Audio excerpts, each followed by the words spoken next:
మొన్న నేను 25,000 శాలరీ ఎలా డివైడ్ చేయాలో వీడియో చేశాను కదా, అందులో 10% మనం ఇన్వెస్ట్మెంట్ కోసం పక్కకు పెట్టాము, అంటే 2,500. ఈ 2,500ని ఎక్కడ ఇన్వెస్ట్మెంట్ చేయాలనే డౌట్ మీ అందరికీ ఉంటుంది, అందుకోసమే ఈ షార్ట్. అండ్ ఇక్కడ ఈ 2,500 ఏవైతే ఉందో దీంట్లో మనము లో రిస్క్ కేటగిరియా, మీడియం రిస్క్ కేటగిరియా, లేకపోతే హై రిస్క్ కేటగిరియా, ఇందులో మీరు ఏ కేటగిరీ కావాలో మీరే సెలెక్ట్ చేసుకోండి. బట్ ఇప్పుడు మాత్రం నేను లో రిస్క్ కేటగిరీ వాళ్ళకి మాత్రమే వీడియో చేస్తున్నాను. ఈ 2,500 ఏవైతే ఉన్నాయో దీంట్లో 1,000 రూపీస్ వచ్చేసి ఈక్విటీ మార్కెట్లో పెట్టాలి. ఈక్విటీ మార్కెట్ అంటే నార్మల్గా ఇప్పుడు మన నిఫ్టీ 50 ఇండెక్స్ ఉంటుంది కదా, అలాంటి వాటిలలో సేఫ్ జోన్లో ఇన్వెస్ట్మెంట్ చేయాలి. అండ్ 500 రూపీస్ ఏవైతే ఉంటాయో ఆ 500 రూపీస్ కార్పొరేట్ బాండ్స్లో ఇన్వెస్ట్మెంట్ చేయాలి. కార్పొరేట్ బాండ్స్ అంటే ఏంటి?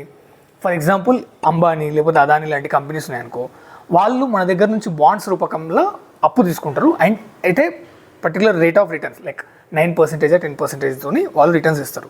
ప్లస్ అని మీకు రేటింగ్స్ కూడా ఉంటాయి, అవి ఎస్బీఐలో హెచ్డిఎఫ్సిలో కూడా ఉంటాయి. అండ్ నెక్స్ట్ వచ్చేసి బ్యాలెన్స్ మిగిలిన 1,000 ఏదైతే ఉంటుందో ఆ 1,000 లిక్విడ్ ఫండ్స్లో పెట్టాలి. ఈ లిక్విడ్ ఫండ్స్ మనకు యాక్సిస్ లిక్విడ్ ఫండ్స్ కానీ, హెచ్డిఎఫ్సి లిక్విడ్ ఫండ్స్ కానీ, ఎస్బీఐ లిక్విడ్ ఫండ్స్ కానీ, ఇక్కడ ఇలాంటి వాటిలలో మీకు ఇన్వెస్ట్మెంట్ చేయొచ్చు. ఇది ఫిక్స్డ్ రేట్ ఆఫ్ రిటర్న్స్ ఉంటుంది 7 to 8%. అంటే on and యావరేజ్లీ daily 0.02% me amount అనేది గ్రో అవుతుంది.